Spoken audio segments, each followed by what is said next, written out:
This is something we've been talking forever. But now they've discovered it with $1 billion research. And I've seen hundreds and thousands of people who just become healthy and well. If something appears on my plate, if I just feel this, I know what to eat and what not to eat. You eat something today and see, just learn to observe how agile and how active your body feels after eating this food.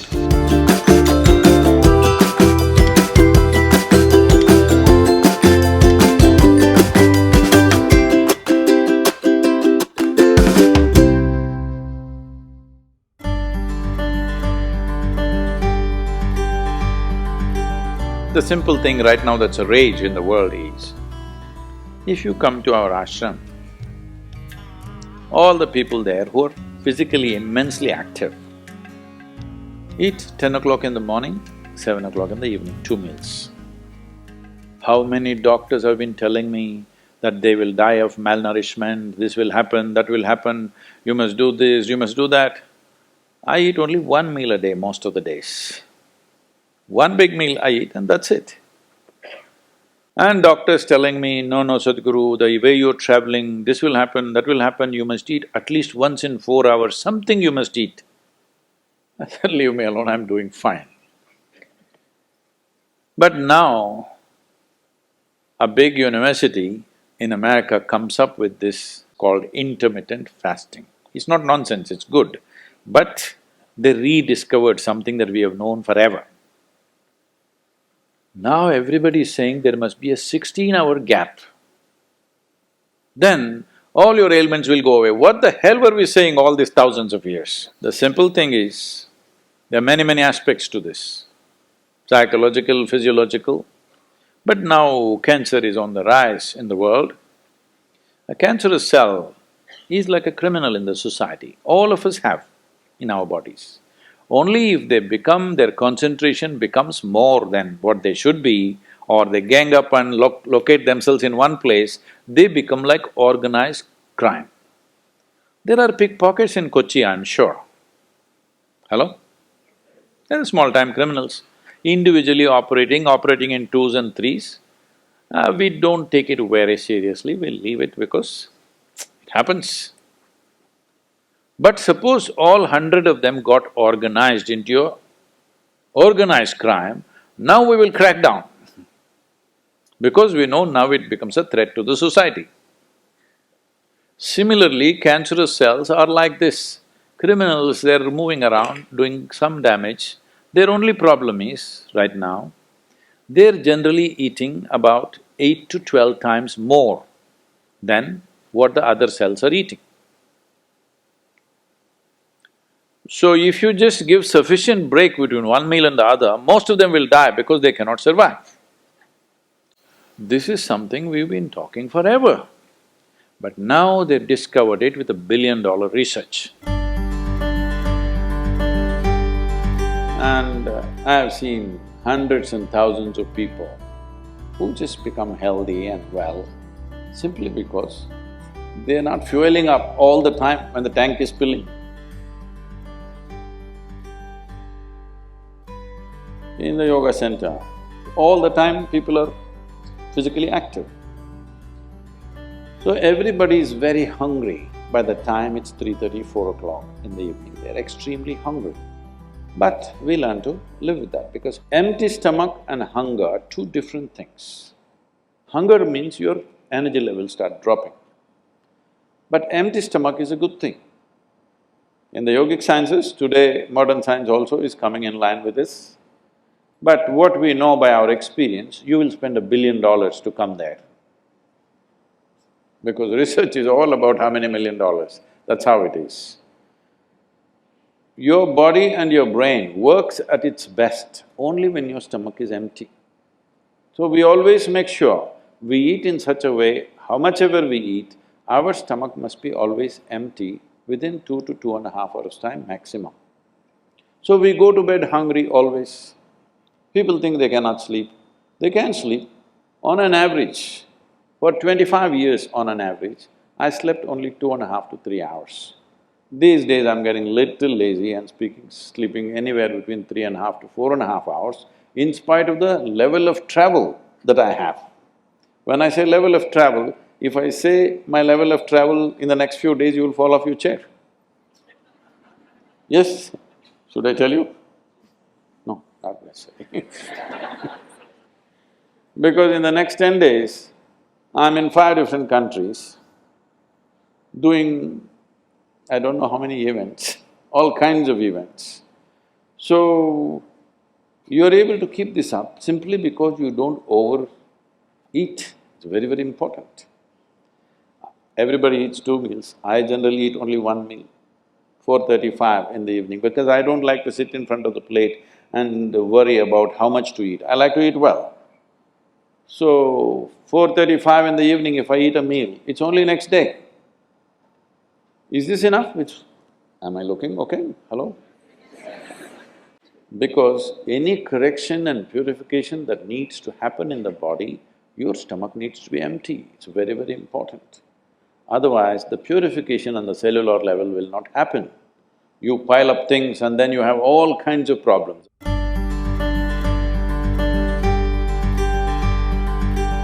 When you don't touch the food, you do not know what it is. If food is not good enough to be touched, I don't know how it's good enough to be eaten. So we should not have listened to our mothers and we should eat with our fingers because touching our food helps us stay in contact with it. The cleanliness of your hands is entirely in your hands. The cleanliness of the fork is not entirely in your hands. This is true.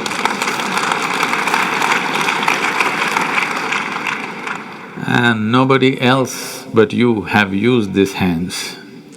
So, there is an assurance as to how clean or not clean it is right now. The fork, you do not know who's used it, how they've used it, for what they used it. And all they have to do is wipe it with a tissue and give it to you and it looks pretty clean. Above all, you don't feel the food. The first thing that's been taught to us is, if food appears in front of you, to hold your hands upon the food for a few moments, just to feel how the food is. If something appears on my plate, if I just feel this, I know what to eat and what not to eat. What I should not eat, I don't taste it and then reject it, I just don't eat. Because my hands are the first level, not tasting in the sense the tongue tastes, but knowing the food. First thing is knowing the food. You want to know a person, you guys go and shake their hands. I'm usually avoiding that, but That's a good strategy. But the food that's going to become a part of you, first thing is your hands. Even if you physically don't touch it, just being conscious and being there, it clearly tells you how the food will behave within you. Whether this particular food on this particular day, should it go into you or not, because every day your body is not the same thing. Every day, every moment it's different. If you feel the food, you just know whether this food has to go into you on this day or not. If that much awareness is brought in, we don't have to go on telling people what they should eat. Every meal they must decide what they should eat in that meal. There is no one prescription that this is what you should eat for your life. That will feel too claustrophobic, that only this I can eat.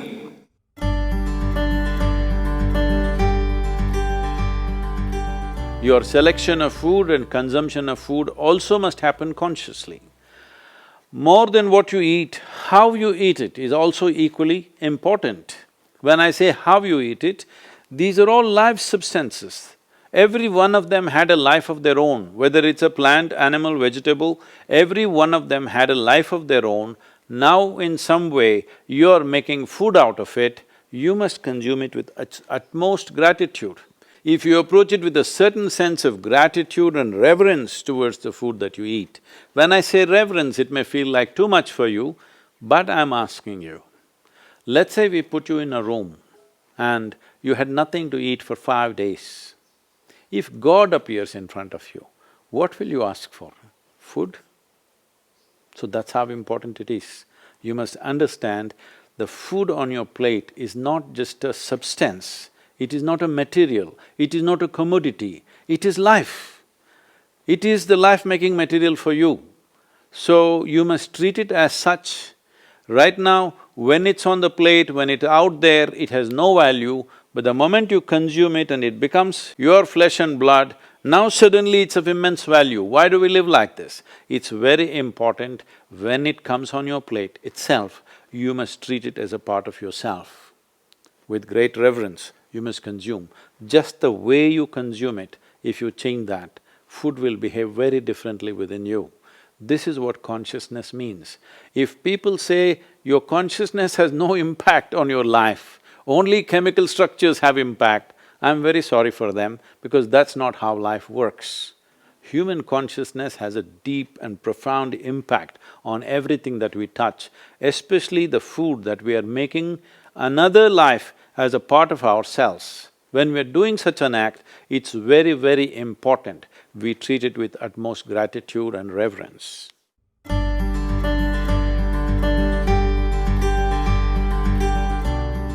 I want to tell you, there is no such thing as good habit and bad habit. Habit means you are functioning unconsciously. If you are functioning unconsciously, that's a bad thing because the whole thing about being human is we are capable of doing things consciously. That is the beauty of being human, that we can do everything consciously. What an animal does unconsciously, we can do the same thing consciously. We can eat unconsciously or we can eat consciously. We can breathe unconsciously or we can breathe consciously. Everything that we can do it consciously.